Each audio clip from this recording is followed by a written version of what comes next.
اگر آپ کو لگتا ہے کہ آپ کسی بیماری کے اندر مبتلا ہیں، علاج نہیں ہو پا رہا ہے، تو یقین کیجئے کہ علاج تو السلام علیکم ورحمۃ اللہ وبرکاتہ۔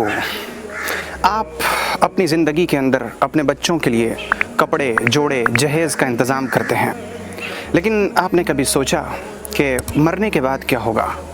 کپڑے پرانے ہو جائیں گے، زیور کسی اور کے ہاتھ میں چلا جائے گا، جہیز پر وقت کی دھول جم جائے گی، لیکن ایک چیز جو ہمیشہ باقی رہے گی، جس کا ثواب آپ ہمیشہ پاتے رہیں گے، وہ ہے صدقہ۔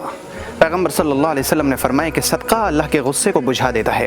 اگر آپ اپنے گناہوں کے بوجھ تلے دبے ہوئے ہیں تو آپ صدقہ کیجئے، کیونکہ صدقہ کی وجہ سے آپ کے گناہ مٹ جائیں گے۔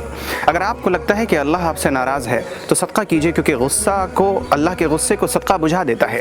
اگر آپ کو لگتا ہے کہ آپ کسی بیماری کے اندر مبتلا ہیں، علاج نہیں ہو پا رہا ہے، تو یقین کیجئے کہ علاج تو دوا میں نہیں بلکہ اللہ کے حکم میں ہے، اور جب آپ صدقہ کریں گے تو آپ اپنی بیماریوں سے شفا پالیں گے۔ اس وقت تازہ فکر اسلامک سینٹر میں تعمیر کا کام جاری ہے۔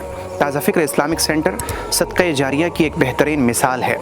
اس عمارت میں جن لوگوں نے بھی 1 انچ کا بھی حصہ لیا، 1 روپے کا بھی حصہ لیا، ان کا پیسہ صحیح مصرف میں صحیح طریقے پر استعمال ہوا۔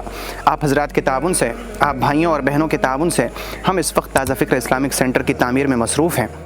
میری آپ سے گزارش ہے، 2 گزارش۔ پہلی گزارش یہ کہ آپ اس میں حصہ لیجئے۔ اگر آپ نے پہلے حصہ لے لیا اور ابھی بھی لے سکتے ہیں تو ضرور حصہ لیجئے، اور اگر آپ نے حصہ نہیں لیا تو پھر یہ موقع آپ کے لیے بڑا سنہرا موقع ہے۔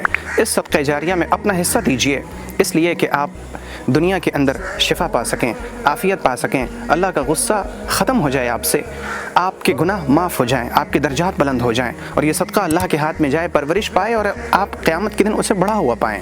اور دوسری گزارش یہ کو اس ویڈیو کو کم از کم 10 لوگوں تک بھیجیں، تاکہ آپ کی وجہ سے صدقہ جاریہ کی یہ چین آگے بڑھتی چلی جائے۔ آپ کو پتہ ہے الدال علی الخیر کفاعلہ، نیکی کی طرف راستہ دکھانے والا ایسا ہے جیسا کہ خود اس نے نیکی کی۔ اگر آپ نے 10 لوگوں کو بھیجا، اس کا مطلب یہ کہ آپ نے ان 10 لوگوں کی نیکیوں کے برابر نیکی کی۔ تو نیکی کے اس کام میں ہمارے شریک بنیے، حصہ لیجئے اس اسکینر پر، اور ویڈیو کو آگے بھیجیے۔ اللہ کے امان میں رہیں۔ السلام علیکم ورحمۃ اللہ وبرکاتہ۔